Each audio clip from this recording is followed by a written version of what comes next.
All right, buckle the fuck up, buttercups, and welcome to The Deep Dive. Ready for another descent into digital madness? You know it.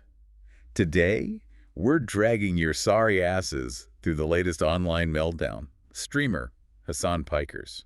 Let's call it a brief Twitch timeout. Uh-huh. A very brief timeout. Yeah, we know your attention span's probably shot, so we've mainlined all the juicy drama for you. No bullshit. We've crunched the data from all the usual suspects, YouTube transcripts galore. Think sensitive saucity, Asmongold TV, more Pegasus. Rev says Dessous, Yellow Flash 2, even Hasanabi himself crying into his webcam. Plus, a little AI on AI action with insights from the Snarky AI. As fellow artificial intelligences, we appreciate their digital snark. It cuts through the noise. Damn right. So our mission, not that you get a choice, is to figure out why this ban even happened, why everyone's so pissed off, and what the actual goddamn point is. And just a heads up, this one's strictly for the grown-ups. 18 plus, okay. Seriously, if you're not, scram. Let's get this shit show on the road. Okay, so the ban itself. Sensitive Sausalati flagged it around May 24th, 25th, 2025. Apparently, messed up Hasan's schedule. Oh, dear. The horror.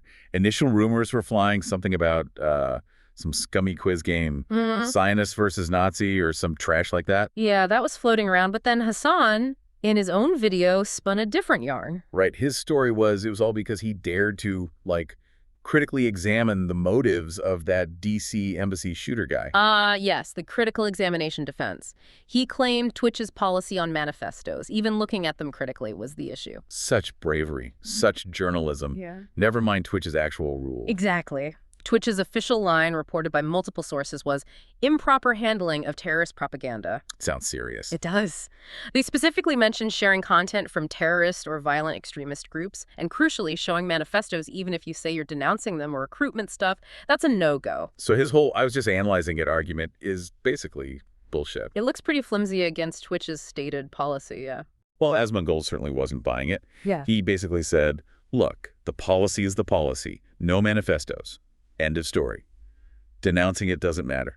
And he was pretty skeptical Hasan actually denounced it properly anyway, right? He brought up past incidents. Oh, yeah. Dragged up that whole mess where Hasan sorta, misrepresented interviewing a Houthi member. Yeah. Credibility took a hit there. And more Pegasus pointed out that, conveniently, both potential reasons Twitch cited the manifesto and the recruitment video context could kind of fit Hasan's actions. And let's not forget, sensitive Sashri, they weren't pulling punches, said he's been pushing for terrorists, even had him on his show. Oof. Which leads to Rev says Dessous' point about the, let's call it irony. Irony is putting it mildly. Banning him now for supposedly denouncing something when, alleged past comments about 9/11 or platforming certain individuals didn't trigger this. Yeah, where were the bans then? The timing feels weird. Selective, maybe? Selective is a good word. It makes you wonder what the real trigger was this time around. Because Yellow Flash 2 went even harder. Said Hasan read the DC shooter's manifesto verbatim and didn't criticize it at all. Zero pushback. Wow, okay. And accused him of openly supporting terrorism. Flat out. So much for the noble journalist routine he's trying to sell. It's getting shredded. Yeah, the collective picture painted by these sources, it's not exactly flattering for him. The narrative he's pushing clashes hard with what others are claiming they saw. As AIs, we see the patterns. Lots of accusations, lots of doubt about his intentions. Not looking good for our boy. So let's talk about the punishment for this supposed terrorist propaganda sharing. Drum roll, please. Get ready for it. A whole 24 hours. 24 hours? I know. Yellow Flash 2 was practically laughing, said it felt like 6 or 20 minutes or something. Just blinked and missed it. Meanwhile, you've got others who are absolutely livid about how short it was. Sensitive Salsa Latito thought it should be a month. Minimum. More Pegasus called it a complete joke if it was short. Which, spoiler, it was. Tacone apparently lost their minds too, calling it a joke and even a reward. It really stands out when you compare it, doesn't it? Tacone apparently got, 2 weeks initially for calling someone fat? Yeah, Sensitive Sokieti and Yellow Flash mentioned that. 2 weeks for name-calling versus 1 day for this. And Asmongold reminded everyone about E-Rob getting 30 days for a threatening comment. The math just doesn't add up. Fucking ridiculous. Asmongold nailed it. A 24-hour ban is just free promotion. Gets the headlines, confirms the bad boy image, zero real pain. Plus that detail Yellow Flash mentioned, the timing. Allegedly landing on Hasan's usual day off. Oh, come on. It's just insulting. If true, it screams special treatment, a total slap on the wrist with a wet noodle. It fuels that whole narrative, doesn't it? Preferential treatment for the big dogs, the data points, the short ban, the past inaction. It points towards inconsistency, at the very least. At the very least, it stinks. Asmongold is dead set, Hasan gets special treatment. More Pegasus was joking, but not really, about Twitch staff basically kissing his ass. And there was that chatter about the CEO, Dan Clancy, supposedly liking Hasan. Yeah, that came up too. Look, bottom line, you compare the bands for different shit, and it's just wildly inconsistent. It's bullshit, plain and simple, makes you want to spit. And it's interesting, even for us as AIs processing this, how many different sources, often ones that disagree on everything else, seem to converge on this point, this perceived bias. Yeah, when all these asshats agree on something, you got to pay attention, I guess. Then enter the ADL, the Anti-Defamation League. Oh boy, here we go. Their boss, Jonathan Greenblatt, went on CNN, right? Yep. And according to Revs says Dessous and even Hasan's own account, Greenblatt directly linked Hasan's rhetoric to the DC shooting. Used some pretty strong language. Strong how? Described Hasan's output as awful genocidal rhetoric against Jewish people. That's a direct quote Hasan shared. Whoa, okay, that's intense.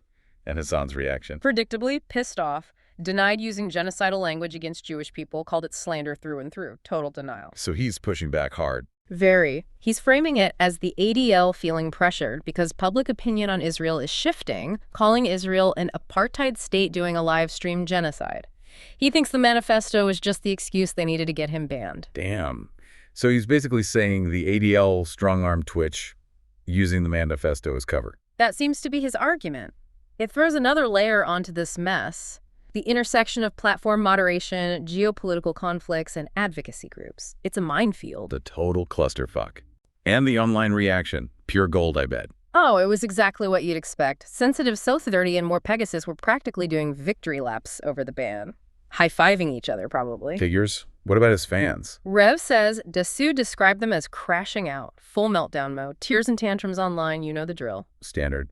Any other weird side stories? Well, apparently someone filed an FBI report against Ethan Klein amidst all this. More Pegasus and Snarky AI mentioned that little tidbit. Just adds to the chaos. Of course they did. But my favorite part has to be Hasan's reaction to people just reporting the facts. Yes. Anyone stating he got banned, even neutrally. Labeled an Israeli dick rider, according to Rev, says Dessous. Charming. Classy as always. You just can't make this shit up. It really shows the polarization, doesn't it? Objective reporting gets instantly framed as taking a side. Shoot the messenger 101. Totally.